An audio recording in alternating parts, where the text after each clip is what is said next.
মেলা থেকে ফেরার পথে বচসা ছুরি দিয়ে আঘাত করা হয় জলপাইগুড়ির করলা ভ্যালি চা বাগানের এক শ্রমিককে। অভিযোগের তীর তৃণমূল আশ্রিত দুষ্কৃতীদের উপর। গুরুতর জখম হন আক্রান্ত ব্যক্তি। ঘটনায় চাঞ্চল্য ছড়িয়েছে এলাকা জুড়ে। জলপাইগুড়ির করলা ভ্যালি চা বাগানে দীর্ঘদিন ধরে কর্মরত কিশোর খারিয়া নামে এক শ্রমিক ৩রা এপ্রিল রাতে স্ত্রী এবং সন্তানকে নিয়ে মেলায় যান তিনি। ফেরার পথে স্ত্রী সন্তানকে আগে পাঠিয়ে পিছনে এক বন্ধুর সঙ্গে বাড়ি ফিরছিলেন। সে সময় আচমকাই কিশোর খারিয়া এবং তার বন্ধুর উপর আক্রমণ করে বেশ কিছু দুষ্কৃতী। ছুরি দিয়ে এলোপাথারি কোপ মারা হয়। তার কাছে থাকা সমস্ত টাকাও ছিনিয়ে নেওয়া হয় দুষ্কৃতীদের তরফে, এমনটাই অভিযোগ। গুরুতর আহত অবস্থায় জলপাইগুড়ি মেডিকেল কলেজ হাসপাতালে ভর্তি করা হয় আক্রান্ত শ্রমিককে। যদিও বর্তমানে বাড়ি নিয়ে আসা হয়েছে তাকে। এই ঘটনায় ৪ এপ্রিল লিখিত অভিযোগ দায়ের করা হয় কোতোয়ালি থানায়। কিন্তু ঘটনার 10 দিন অতিক্রান্ত হলেও অধরা অপরাধীরা। এরপর রবিবার অভিযুক্তদের শাস্তির দাবিতে কোতোয়ালি থানার সামনে বিক্ষোভ প্রদর্শন করেন আদিবাসী চা বাগানের শ্রমিকেরা।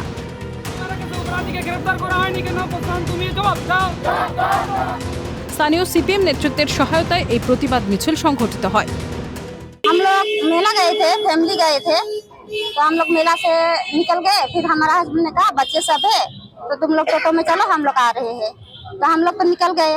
फिर वो मेरा हस्बैंड और उसका दोस्त दोनों पैदल आ रहे थे, तो लड़का लोग पीछे से आ रहे थे। तो 4-5 लड़के थे, तो उन लोगों ने, हमारा हस्बैंड ने कहा कि थोड़ा जगह दो, इतना क्यों रास्ता पूरा ब्लॉक करके चल रहे हो। बस इसीलिए उन लोग को ऐसे धक्का वक्का करके चाकू मार दिए। फिर उसी दिन उसको हॉस्पिटल लेके गए। यहाँ पे चाकू लगा था, फिर सिर में काट दिया है यहाँ पे। শাসক দলের মদতেই এলাকায় চলছে গুন্ডারাজ। ফলে পুলিশ অপরাধীদের গ্রেফতার করতে গড়িমসি করছে, অভিযোগ স্থানীয় বাম নেতৃত্বের। আমরা আজকে থানায় এসেছিলাম মূলত করলা ভ্যালি চা বাগানে একজন অপরাধী, একজন ক্রিমিনাল, যে বাগানে বিভিন্নভাবে বাগানের ছেলে মেয়েদের উত্ত্যক্ত করে, বাগানের শ্রমিকদের থেকে তোলা তোলে, এরকম একজন ছেলে যে হচ্ছে বাগানের একজন শ্রমিককে ছুরি মারে একদিন রাত্রিবেলায়, আজ থেকে 10 দিন আগে। কিন্তু পুলিশ আমরা জানি না কি কারণে এখনো অবধি তাকে গ্রেপ্তার করেনি, তার কোনো শাস্তি হয়নি। অবশ্যই রাজনৈতিক মদত আছে এবং শাসক দলের মদত এক্ষেত্রে আছে।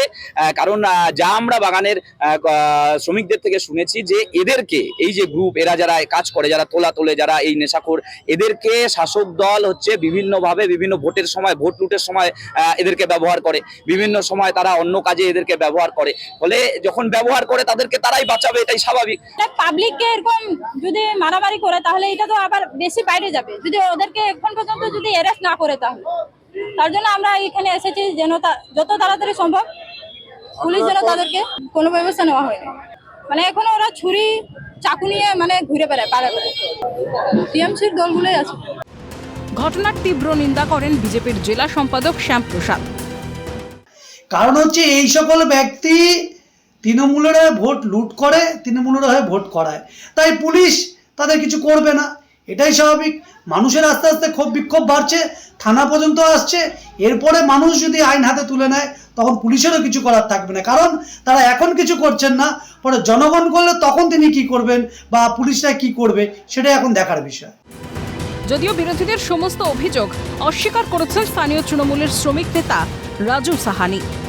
এটা হলো করলা ভ্যালি চা বাগানে এরকম কোনো ঘটনা ঘটেছে এটা আমার পুরোপুরি জানা নেই। চাকু মারার কথা আমার কাছে খবর ছিল যে সিপিএমের যে ছেলেটা আছে আমাদের গোবিন ভাই, গোবিন ওরাও, আর রুবিনা যে পঞ্চায়েত আছে, ও আমাকে বলছিল যে আমাদের ওখানে একটা খেরিয়া লাইনের সঙ্গে উকিলপাড়ার কোনো একটা ছেলের ঝুট ঝামেলা হচ্ছে, ছোটো মোটো একটা ঝুট ঝামেলা হয়েছে।